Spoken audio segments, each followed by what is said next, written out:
So, hi everyone, welcome to another episode of Secrets of the Viz. This year, I have the honor to invite Anne back again. Last year, her Wellerman's Viz was one of my favorite ones, and this year, no doubt, she has put out another amazing Viz that's also one of my favorites. Her Viz this year, it's pretty interesting because it talks about how do we take food to Mars for the astronauts to survive in terms of nutrition and production and stuff like that. With a theme like food and drinks, it's a really hard topic, to be honest. I'm not going to lie, I struggled with it a little bit. But tell us how you settled on that idea. Yeah. Hey, Lewis, great to be back here talking with you again. I was very much hoping you were going to do video games. Like I kind of thought about it for a minute and was like, no, but Lewis is going to do that and he's going to knock it out of the park. So I'm just going to wait and see what he does there. I was glad that you did it. I'm that predictable, huh? Nah. You're just a video game expert. So not surprised, but yeah, I was very glad. So when I was initially brainstorming for this topic, so we kind of had that little teaser a month in advance, sort of knew where we were going with this. And I knew pretty quickly that I wanted to focus on something more related to food production versus food itself. I figured probably a lot of folks were going to go the direction of talking about a specific food or cuisine, and I wanted to take it a different direction. Also, I'm a gardener. I grow a lot of the food my family eats, and so thinking about that sort of production aspect was where I focused in pretty quick. From there, I was tossing around ideas. I was thinking about maybe something to do with like global warming and how that's affecting food production. And in 20 years, will we all be eating bugs all the time? Maybe, I don't know. Found tons of data about that, but honestly, the data there felt a little overwhelming. There was so much of it, and it was a lot to dig through, and the topic felt just a little too big for what I wanted to tackle. So I started thinking about like hydroponic systems and intensive gardening systems. I've been interested in that for a while. I've got a little hydroponic set in my garage where I grow some lettuce. And then I remembered that one application of those systems is in space. And space travel is just the coolest thing. There's very little that is cooler than space travel. It's just the best. But I love the fact that the astronauts are up there on the ISS and they're growing lettuce, they're growing peppers, they're growing strawberries, and they're eating some of that. And there's been a lot of really cool research done about it. So I kind of figured that would be an interesting way to come at food, both in general and then from that production element, thinking about growing food. And I was going to say one of the hardest places in the world, but it's not even in the world. That's really a very big circle on food production. And I totally agree with you. Space travel is the coolest thing ever. I'm a huge fan of science fiction, so I get it. And for your Viz, you talk about the nutrition of food that has decayed over time, and astronauts probably eat food that are like 3 to 5 years old. That kind of brought a thought to my mind that you could probably do a parallel Viz that is in the universe of a zombie pandemic. Of course, that is going to be less scientific and a lot of assumption, but I think that could be a really fun Viz that you could take for a spin as well. Yeah, definitely. Just the whole concept of how does food last a long time is crazy because we would run out of stuff really quick. And ultimately, in any system, if something's not being grown, it breaks down really, really fast. From that sci-fi element as well, there's also the food replicators in Star Trek, whatever, you just tell it what it wants and it prints it. There's actually some research being done into systems like that. The product they're producing right now looks pretty gross. That was one of the things I considered going into and had to limit just because it's so new. But they are actually like trying to synthesize proteins, synthesize all these molecules out of algae and make edible food. I guess that if you kind of go back 10, 20 years ago and look at the sci-fi films that were released during those times and just compare with the systems and technologies that we have today, how many of that actually came through and stuff like that? That might be another interesting Viz. Definitely, yeah. So I really like your design and aesthetic. I know you talk at length on accessibility with the chromatic color scheme and putting colors very strategically throughout your Viz on Sarah and Fee's Subtitles Data podcast. So we're going to talk a little bit different stuff. I really love your subtitles. So you have like one step for man, a giant leap for mankind. You have like too much universe and so little time. How do you come up with all these different puns for your subtitles? Yeah, I had some help. I think 3 of the 4 I came up with on my own. But yeah, for those who haven't seen the Viz, it's one small step for man, one giant leap for mankind, which of course is the quote Neil Armstrong said, first man on the moon. Then so much universe, so little time, which is a Terry Pratchett quote. And I did end up actually like structuring my sections. It's like, all right, I have these 4 puns. I want to use all 4 of them. I must have 4 subsections. Absolutely love that.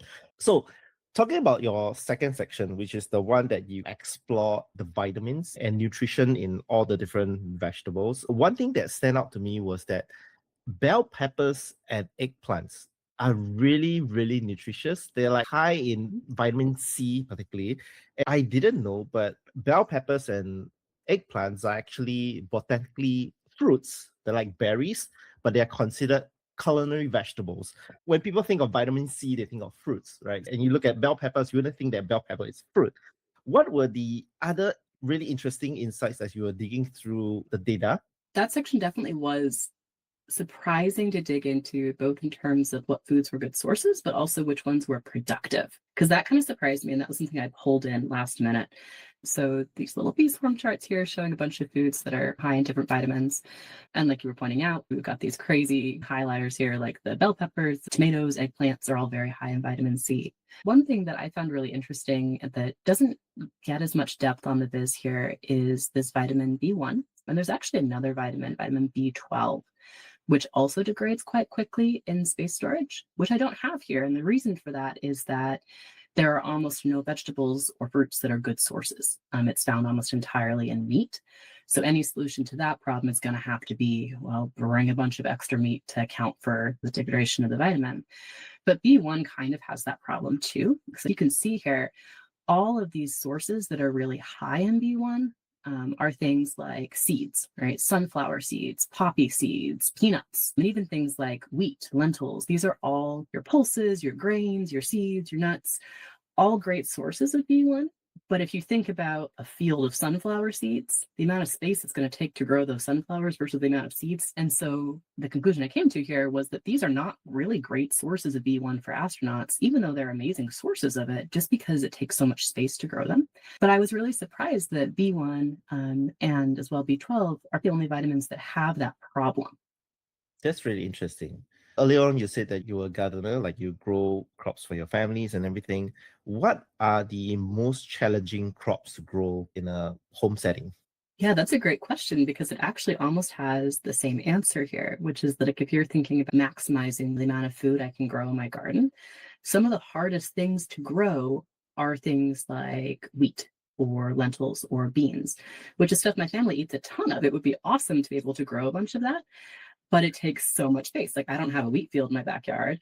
And to produce like enough flour to make a single loaf of bread, you need like 10 square feet, which in a garden is absolutely impossible. And so when I'm growing, I tend to pick stuff that you get like a lot of bang for the buck, like tomatoes, peppers, garlic, and onion, stuff you can really pack in and you get a lot out of it, even if they're not core dietary foods, which actually tied in really nicely here, because it's the exact same trade-off in a space system. A lot of the stuff astronauts might want to eat isn't super practical to grow on a spaceship. In a greenhouse on Mars, different story. And long term, a lot of those systems have made plans for a full enclosed bubble, growing wheat, growing potatoes, growing stuff that isn't as efficient. That's really interesting.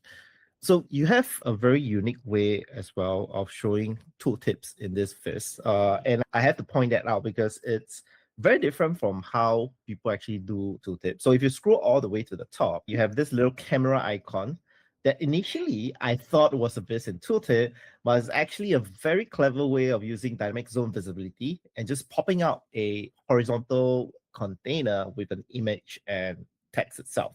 What are the pros and cons of using this, and why you end up going with this solution instead? I'm so glad you asked about this. I was hoping we'd get to talk about this. I've done a couple interesting things in this viz, and this is definitely one of them. So like you mentioned, this is not a tooltip. It acts like a tooltip, but it's a dynamic zone being controlled with a parameter action. One of the options when you create a parameter action is to trigger it on hover, which is something I've literally never had a use for ever, because normally I want a parameter to change when someone clicks something. That's almost always 99% of the time. But here I wanted specifically these cameras to be focused on images. And while you can put that on a sheet using an image roll, I've been unhappy with the photo quality coming through there. Like, it will sometimes be very high quality, sometimes low, and just isn't quite as stable. Plus, that means that all the photos have to be hosted somewhere publicly accessible where the link can be accessed through that image roll. So I wanted to just be able to include an image as is, and I wanted formatted text, with this text off to the side, which has parts that are bolded, parts that are not. all of which is, again, technically possible. I could probably have gotten the image with text next to it using like map layers or something, but that felt like a lot of work. The big downside, this is slower than a tooltip. You probably notice when I go off and come on, it takes a couple seconds. I think I even in the directions called out hover for a few seconds to see the image. On desktop, this is actually pretty fast. It's almost as instant as a tooltip. I mean, you would think that this should perform because it's just a Boolean switch from true to false. But somehow or rather, Tableau renders it differently. I noticed that with parameter actions on Tableau Public. Even with clicks, it takes a while to register it. Hopefully, Tableau can come up with a better way of making this easier for us. But this workaround, I love how you actually formatted it. It's really nice. The other thing I wanted to take a look as well, you had this explorer of foods that you want to grow in your 8-feet plot. And you selected all dill because dill is kind of like the power food they identified in your analysis early on. And it's really funny. For all the vegetable pictures, do you draw them all by your own? Yeah, I had originally planned to draw them all and then realized I had 50 foods and assessed my time left in the month. And no, so these are all from the Noun project, which gives you the appropriate licenses to use them, which is always nice. I think one of the hardest thing about selecting icons is that you need to find something that is of the same style and same weight. So I'm thinking you probably spend quite a bit of time just selecting the right icons for it.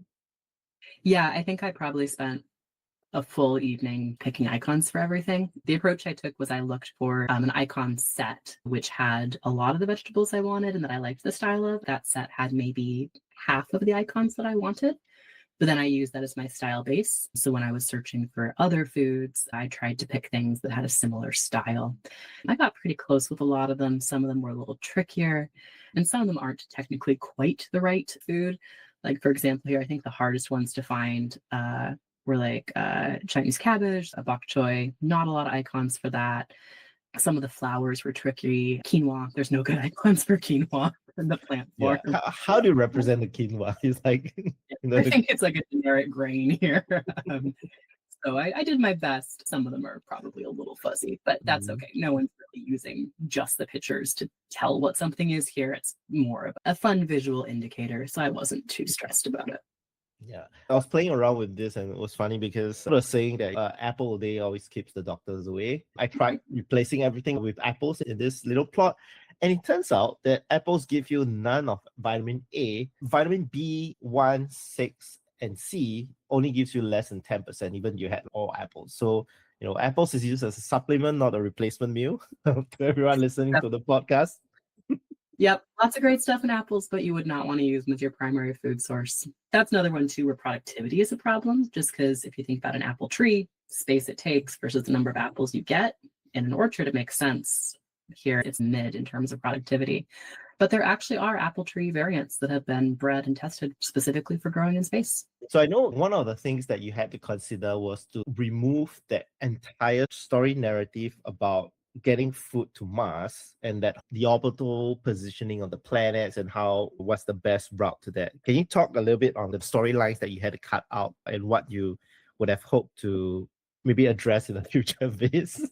Yeah, absolutely. I had to cut so much from this. This is already so long. I cut a lot. But yeah, the specific one you're referring to is where I've just got a single line saying it's 9 months to get to Mars. Astronauts spend a year on the planet. And then some of their food they dropped off 2 years earlier. And the whole reason for that is that Mars and Earth, they're not just in a straight line like we see in solar system diagrams. They're both on their own orbits, and occasionally they get closer to each other. And that happens about every 2 years. So you have these every 2-year windows where the jump between is much shorter, which explains this whole reason. Like, why are they going to be there for 3 years? Why wouldn't they just go for 6 months? Why do they have to stay? And then why is their food getting there 2 years earlier? I had a really lovely arc diagram that's explaining all of those windows and why it would have to be that long. But I came to the conclusion that ultimately that wasn't really the point of the story. The other huge section I had to drop was a whole deep dive into, like, what if once we get to Mars, we're going to have a lot more space because you're not constrained to just a little piece of a spaceship. And so I had started digging into what the most efficient food would be in that context, where space isn't so much of a concern. But I found the big concerns there are actually time.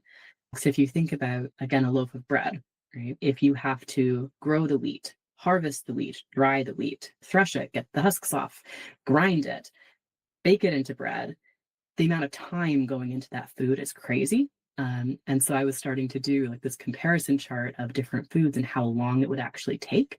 I found a very cool study where some researchers had basically done that. They'd compared like growing 20% versus 30% versus 50% of food versus sending it along and the time differences between them. And I may come back to that in a future viz because it was absolutely fascinating just how they were figuring out the perfect combination of sending food along versus growing it on the planet's surface, and where that point between time versus weight balanced out perfectly. There just wasn't room here. I had to focus just on the actual journey to Mars itself because this would have 4 times as long. I guess I could have done this entire 10,000 pixels and then put a little arrow at the bottom, go to next screen, but I figured that would probably get me disqualified pretty fast because no one wants to read all that. Well, but it's interesting because there are whole occupations built around growing bread and all, which is why we have bakers, we have farmers, and so on and so forth. So until the day that space travel becomes mainstream, you can't expect astronauts to spend like a year just growing crops on the planet. They have other things to do on Mars. Exactly. I think they found that astronauts would be spending 8 hours a day specifically on farming and food production. That's a lot of time eaten up. Not viable. Sounds good. I think we have everything we need from your Viz, and I absolutely love your process and how you walk us through the different sections, your narrative, and also all the different analysis that you went through making this Viz. I wish you all the luck. I think this is very worthy of top 3 in my opinion. Hope everyone gets inspired by your Viz. Looking forward to seeing that whole growing of crops and exploring how the space affects in the future Viz that you might do. Thank you everyone for your time, and we'll see everyone at the next episode. Thank you. Thank you so much.